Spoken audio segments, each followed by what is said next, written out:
Muy bien, buenos días, tardes o noches. Bienvenidos a la parte 2 de patología del músculo esquelético. Hoy continuamos con distrofia muscular de Duchenne. Ahora, ¿qué significa distrofia?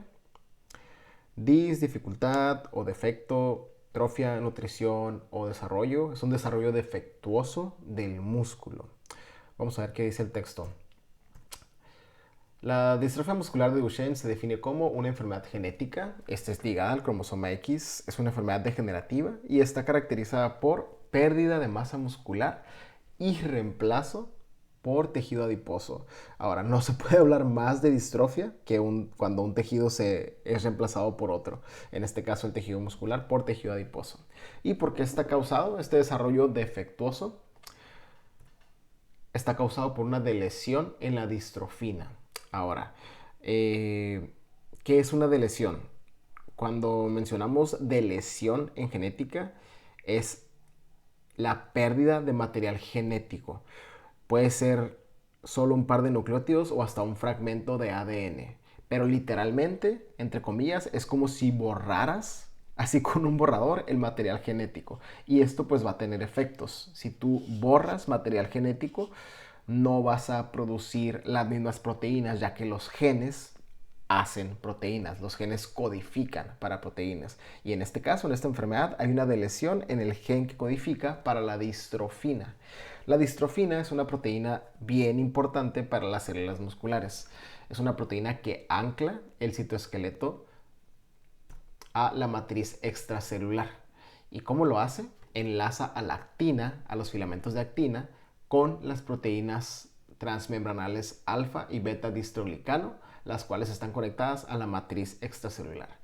Entonces, cuando tenemos una distrofina cuando no tenemos una distrofina, no vamos a tener un buen anclaje del citoesqueleto de la célula muscular a la matriz extracelular y esto va a resultar en muerte. O sea, la distrofina es tan esencial que si no la tenemos, resulta en mionecrosis.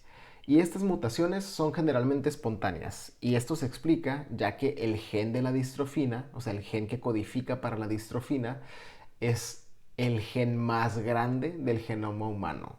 Es el gen que codifica para una proteína más grande de todo el genoma humano. Entre más grande sea el gen, más oportunidad tengo para que en alguna parte se vaya a mutar. Aquí tenemos un esquema de una célula muscular solo para intentar explicar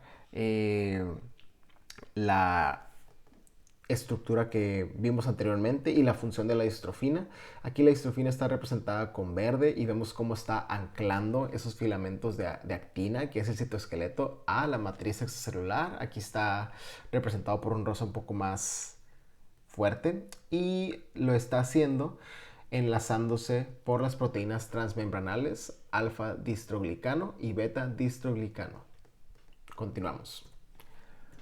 El cuadro clínico está caracterizado por debilidad muscular proximal. Este inicia al año de edad.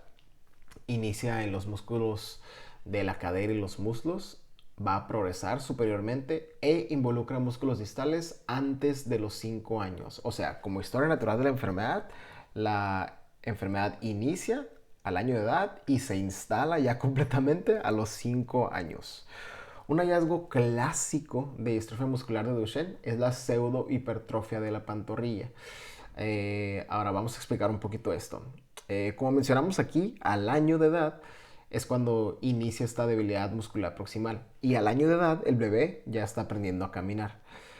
El pediátrico, para compensar esta debilidad que está en la cadera y en los muslos, pone más fuerza en los músculos de la pantorrilla para poder caminar. Y esto va a resultar en una hipertrofia real muscular de la pantorrilla. Sin embargo, conforme va avanzando el tiempo, la enfermedad va a progresar y va a involucrar los músculos distales, incluyendo estos músculos de la pantorrilla que estaban hipertrofiados, y los va a reemplazar con grasa.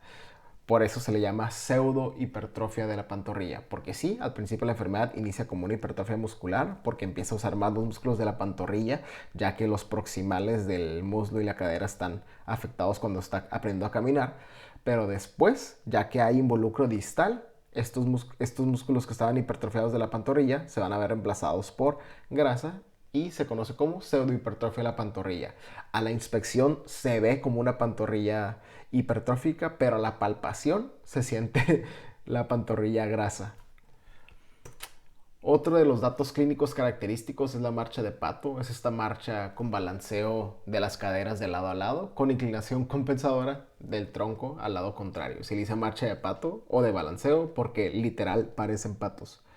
Y también está el signo de Gower. El signo de Gower es cuando el paciente usa sus extremidades superiores para ayudar a levantarse. Ahorita vamos a ver unas animaciones para poder ejemplificar esto. Ahora,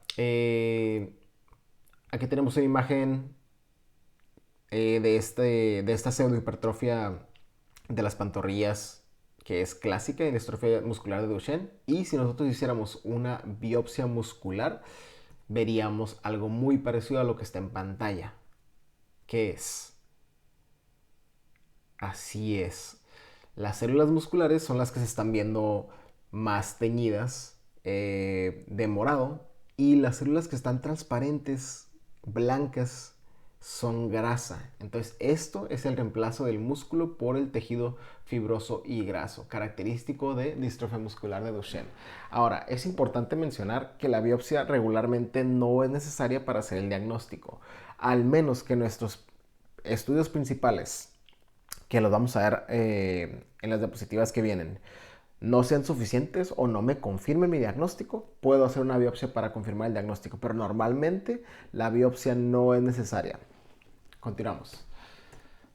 Vamos a ver animaciones de la marcha de pato. Es esta marcha con balanceo de caderas y con inclinación compensadora del tronco al lado contrario. Y vean cómo asemeja a un pato. Aquí tenemos el signo de Gower, que era cuando el paciente usa sus extremidades superiores para ayudar a levantarse. Y aquí tenemos al pediátrico haciendo lo que acabo de explicar.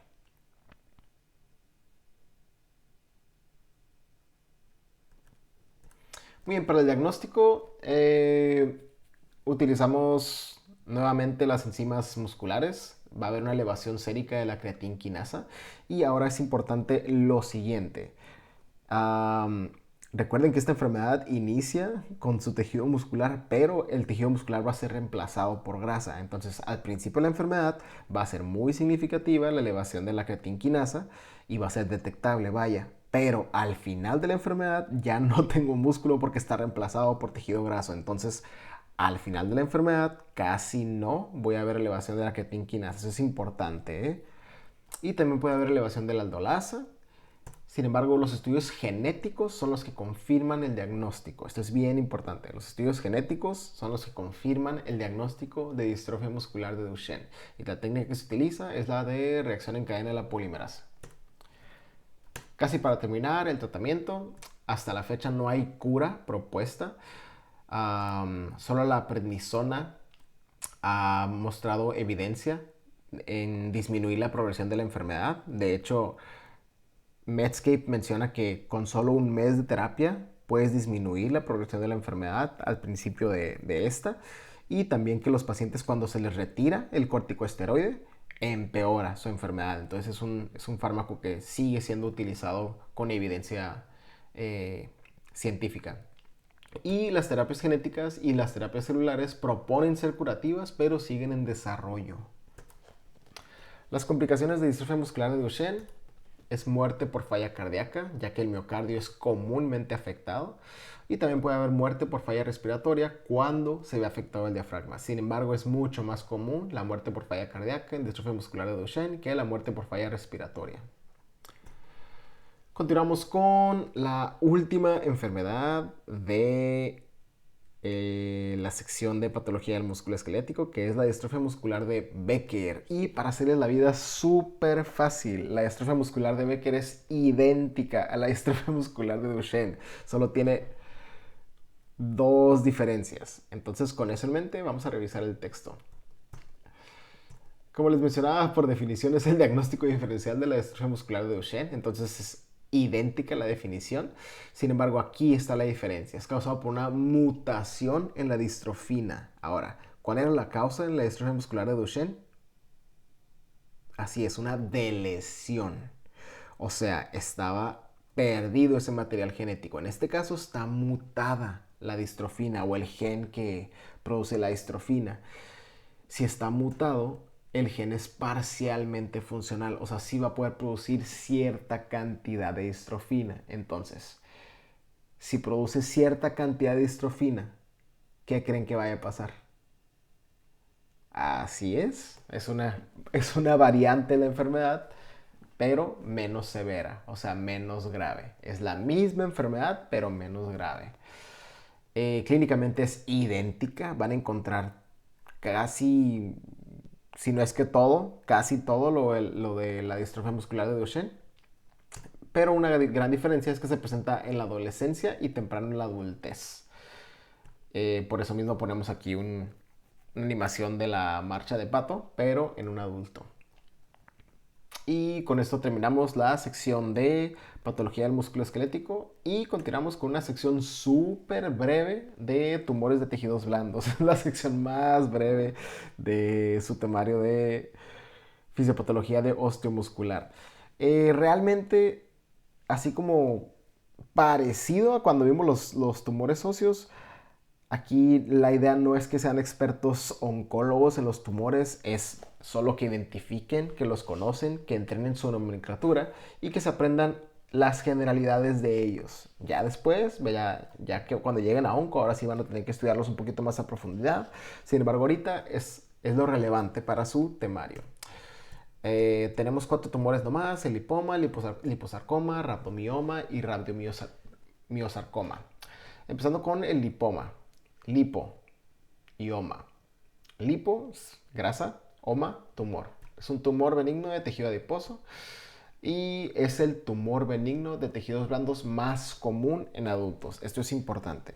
Ahora, clínicamente, realmente los lipomas no afectan mucho la calidad de vida de los pacientes, al menos que afecten una zona que esté muy expuesta y que tenga como efectos estéticos no tan favorables para el paciente. Por ejemplo, me tocó retirar un lipoma a mí en el servicio social de una paciente que tenía este lipoma en la clavícula y era como de 3 centímetros. Y en ese caso solo se retiró porque pues causaba eh, molestias estéticas en la paciente. Sin embargo, estos tumores solo se retiran siendo esa una indicación y siendo otra indicación si están muy grandes y están doliendo. Aquí tenemos un caso de un paciente que tiene un lipoma en la espalda, más o menos de 6 centímetros, menciona Medscape, y es retirado. Liposarcoma. Lipo, grasa; sarco, tejido mesenquimatoso. Y normalmente sarco hace referencia a tumores malignos. Entonces este es un tumor maligno de tejido adiposo.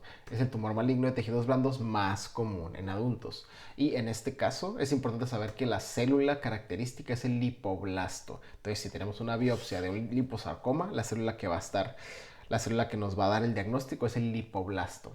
Y aquí tenemos un liposarcoma un poco más grande, ¿no?, que el lipoma. El rhabdomioma es un tumor benigno de músculo esquelético. Rhabdomio es músculo esquelético, oma es tumor. Y lo que tenemos que saber es uno de los comunes de los rhabdomiomas es el rhabdomioma cardíaco, y cuando hay rhabdomiomas cardíacos están muy altamente asociados a esclerosis tuberosa, esta enfermedad genética caracterizada por producir tumores en diferentes partes. Entonces, siempre que encontramos un rhabdomioma, debemos de descartar esclerosis tuberosa. Y aquí tenemos un ecocardiograma donde hay tumores tipo rhabdomiomas en el corazón. Y por último tenemos el rhabdomiosarcoma. Rhabdomio, nuevamente, músculo esquelético; sarcoma, tumor maligno de tejido mesenquimatoso. Por definición es un tumor maligno de músculo esquelético. Es el tumor maligno de tejidos blandos más común en pediátricos. Y el rhabdomioblasto es la célula característica en el reporte de patología. Ahora, si tenemos una biopsia de este tumor y nos mencionan que el rhabdomioblasto es la célula que está presente, ya sabemos el diagnóstico, es un rabdomiosarcoma. El sitio más común de afectación es la cabeza y el cuello. Sin embargo, cuando es una niña, piensen en 4 o 5 años, la vagina es un sitio clásico. Y aquí tenemos que hacer una mención de un diagnóstico. Cuando se encuentra el rabdomiosarcoma en vagina, en una niña, también se le llama sarcoma botrioides genital o rabdomiosarcoma embrional. Este tumor se presenta como una masa sangrante con apariencia de uvas que protruye del aparato genital. Y aquí tenemos una imagen solo para identificarlo. Es un rabdomiosarcoma. Y con esto terminamos la sección de tumores de tejidos blandos y concluimos su temario de fisiopatología del módulo de osteomuscular. Espero haya sido de su agrado y les deseo mucho éxito en la finalización de este módulo. Cualquier cosa, cuente conmigo, soy el Dr. Vera y que tengan bonito resto de día.